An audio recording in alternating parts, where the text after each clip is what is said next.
I'm Ronnie and I'm the investment manager of AMT Investment. Hello, my name is Mary Hollis and I am a project engineer. Hi, my name is Riza. I am a part-time DJ and a part-time investor. Hello, my name is Boy. Currently, I'm working as a driver. But even as a driver, I learned a lot of things about business from my boss. How do you know Mr. Meroboza? Currently, I'm working at Meroboza Corporation and I'm directly reporting to him. To be honest, Mr. Mirobosa is my best friend and we were at the same class when we took our MBA program at IPMI International Business School. After I finished my regular set at this particular club in South Jakarta, I used to chat with Mr. Meroboza about investment. I have worked with him for 5 years as a driver until last month. For me, he is a very nice boss. He taught me a lot of things about business.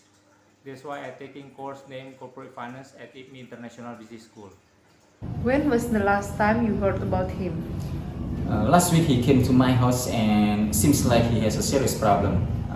He borrowed my book and after that he just went away and didn't talk too much with me. I think it was 2 or 3 months ago. Last week when we are discussing about the progress of the project. I met him about a month ago. Currently, I'm looking for him because he left a book in his car titled One Up on Wall Street. This book is very interesting. It tells about the value investing education. Why do you think he had disappeared? I think that's pretty obvious. He's a stupid guy and he made a really bad investment. Actually, I gave him this particular book by Peter Lynch. It's called One Up on Wall Street. But I don't think he read that book, so he made a very stupid investment. I know that he is investing heavily in stocks, but he turned down my advice to read the One Up on Wall Street by Peter Lynch. I think he's screwed. I heard some information that mentioned he has lost a lot of money in stock market. Actually, after I reading the book that he left, I learned a lot of things about value investing education. Peter Lynch can help Mr. Meroboza picking the winning stock in stock market. If he had read it earlier, I believe he will not lose a lot of money in stock market. I'm not sure, but maybe he has a serious problem with his investment. Maybe Mr. Mirobosa doesn't know how to make a good investment at stock.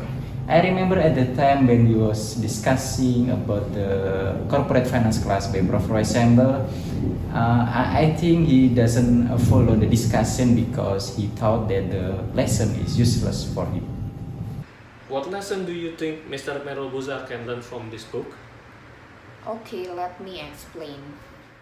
So this is some points that Mr. Meroboza can take from the books if he didn't turn down my suggestion. When designing a portfolio, it is important to expand and plan for a reasonable return. And we can hold as many stocks as we want, as long as we have an edge understanding about the company and we find an exciting prospect for the company. The key is to recheck and re-examine your story about the company from time to time. When is the best time to buy and to sell? The best time to buy is the day you have convinced yourself that you have found solid merchandise at a good price, the same as the department store. When to sell? Stay away from the stock market advice. Pay no attention to external economic conditions, whether the interest rate is going up or going down, or the economy is heading into recession. Different industry has a different impact. In this book, you may find a guidance when to sell a slow grower, when to sell a stalwart, when to sell a cyclical, when to sell a turnaround, and even to sell an asset play. Here are some reminders when investing. Unless you are a professional trader, it is nearly impossible to win the bets. 80 to 90% of the amateur players lose. The market like the individual stocks, can move in the opposite direction of the fundamental over the short term. To come out ahead, you don't have to be right all the time. Just because the price goes up doesn't mean you're right. On the contrary, just because the price goes down doesn't mean you're wrong. When stocks are out of the line with reality and better alternatives exist, sell them and switch it to something else. The last one, in a certain years you make your 30%, but there will be a years you only make 2%, or perhaps you lose 20%. That's just part of the schedule of things. So you have to accept it.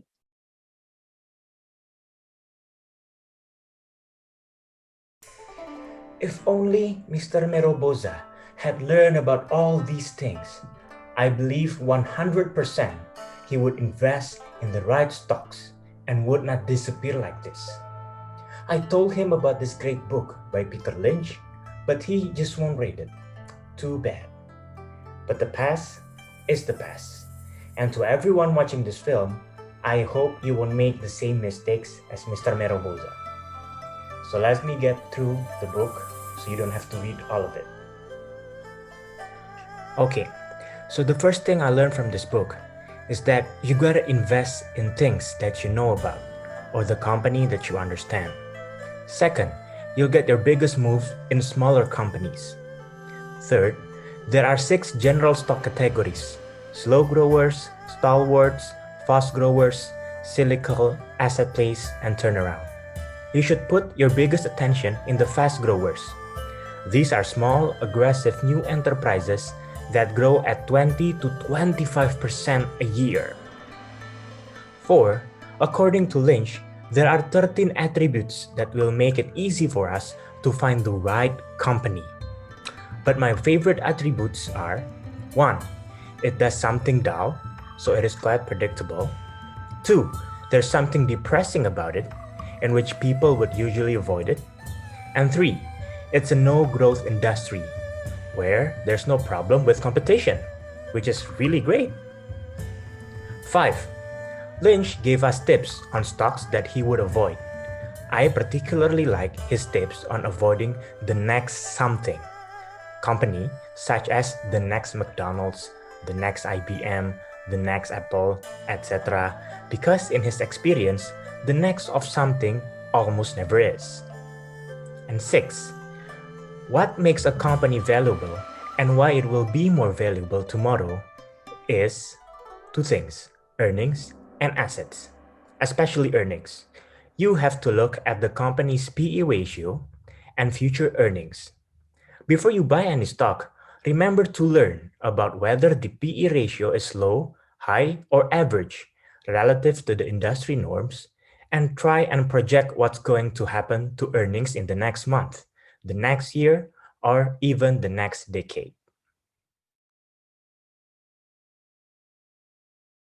Okay, I think Mr. Meroboza would act differently if he read the book. Give me a moment to tell you the secret. First step is to know whether you are dealing with a slow grower, a cyclical, an asset play, a turnaround, a stalwart, or a fast grower. Then, learn as much as possible about the company and what it is going to do to bring you to the prosperity. That is called the story. Before you buy a stock, you should be able to give a 2-minute monologue that covers the reasons you are interested in it. I give you some examples. If you choose slow grower, you might say, this company has increased earnings every year for the last 10. It offers an attractive yield. You may tell the story that focuses on dividend. When you choose cyclical, you might have story about the business conditions. Each category has its own story. Next, getting the facts. Don't trust the rumors even they are usually more exciting. But as an investor, you need to focus on the facts. There are a lot of the resources.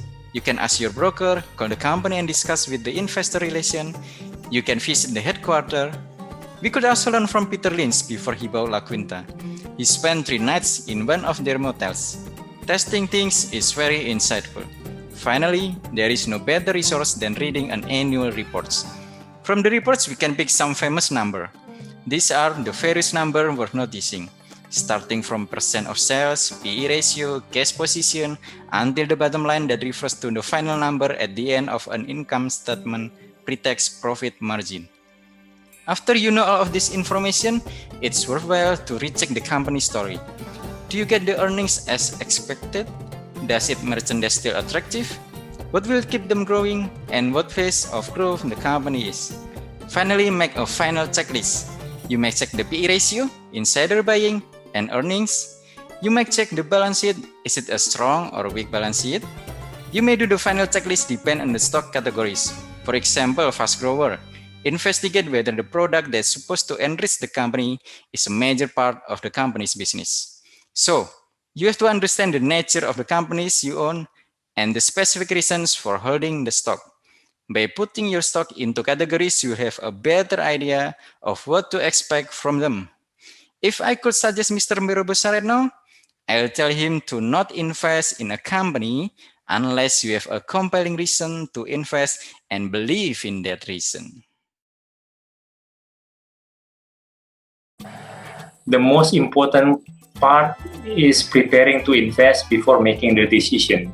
In chapter 1, about making of stock picker, this part introduced us to Lynch's story on how Peter Lynch grew into his success at the Magellan Fund. He wanted us to know that no one is a born stock picker. The great investors are not born. Instead, they learn their craft, and like every one of us, they have made their share of bad investment too. In chapter 2, about Wall Street oxymorons, Peter Lynch said that most important we can find the terrific opportunities in the neighborhood or at the workplace, months or even years before the news has reached the analyst and the fund manager they advise. In chapter 3, about is it gambling, Peter Lynch emphasized that investors must do their work at investing if they wish to be successful. If they don't do their work, then they are speculators. No matter whether they invest in bond, stock, or whether something else, the skill, education, and enterprise of the participants are more important than the security choice they make. In chapter 4, passing the mirror test, Peter Lynch told us that we should be disciplined and ignore all the noise unless the fundamentals have changed in some way. In chapter 5, is a good market. Peter Lynch said that all forecasting and predicting is useless. Instead, he believed in buying great companies that are undervalued or underappreciated. Peter Lynch finished the preparation section and was ready to tell us about the art and science of picking the winning stocks. In conclusion, the best way is to define our objective and clarify our attitudes. It is personal preparation as much as knowledge and research that distinguish the successful stock picker from the chronic loser. At the end, it's only the investor that can determine their own fate. It's not about the stock or never about the companies. I believe Mr. Miraboza is the victim of the potential market. He is confused and lack of conviction. He has failed and faced the worst moment and lost a lot of money in the stock market.